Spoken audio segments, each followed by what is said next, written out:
Here's a question that could cost you thousands in lost contracts. Are you using the right NAICS codes for your business?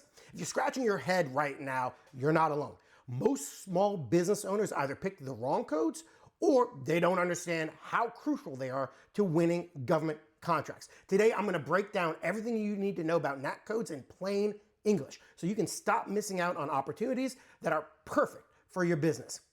Let's start with the basics. What is a NAICS code? What does it actually stand for? Well, NAICS stands for North American Industry Classification System. Think of it as the government's way of organizing every type of business into neat little categories. NAICS codes classify what you sell, but for each solicitation, the contracting officer assigns one NAICS code and its size standard.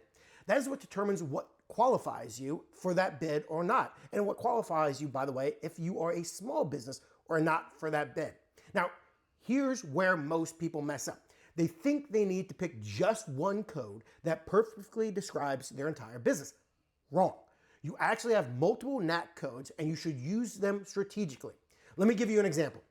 Say you're a marketing company that also does web development. You might list NAICS codes in a couple different ways, e.g.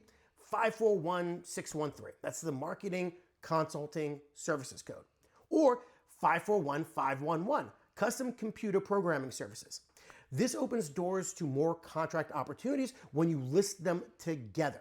But here's the real trick.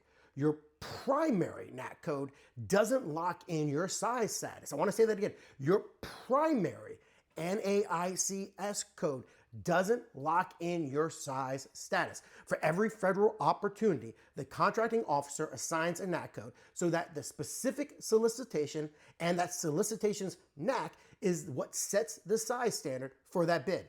Your primary NAICS in SAM is mainly how you describe your main line of work so buyers can find you. And here's what people don't understand. Size standards vary a lot by industry. Many manufacturing and other employee-based industries use headcounts. With the SBA, though, maximum employee-based standards set are at 1,500 employees. For services, SBA generally uses annual receipts. As of March 17th, 2023, the size standards are 19.0 million for 541613 and 34 million for 541511.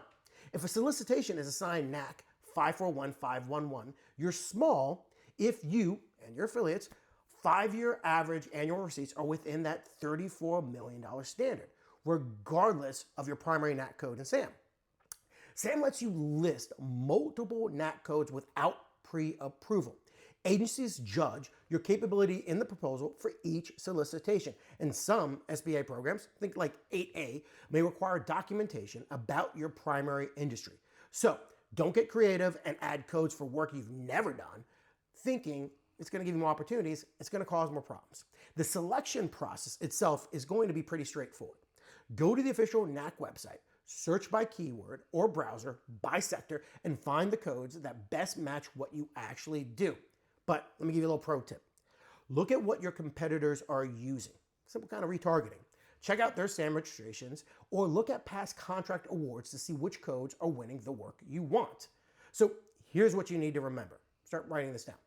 First, your NAICS codes aren't just administrative paperwork. They're your ticket to the right opportunities. Second, you can and should use multiple codes, but pick a primary code that you're going to use when you register on SAM.gov. You need to make sure that you always check what the NAICS code is on each solicitation. That's the one that decides whether you're small for that opportunity or not. It's going to inform your capture strategy.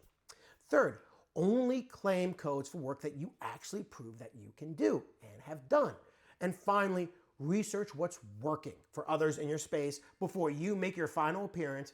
Getting this right up front can save you months of headaches and missed opportunities down the road. Now, if this helped, if this cleared up any confusion that you're having about NAICS codes or how to register on SAM.gov, please hit that like button and subscribe for more government contracting tips that actually make sense and you can action today. Got any questions? Please feel free to list them in the comments below, and we'll try to respond to every single one. I'll see you next time.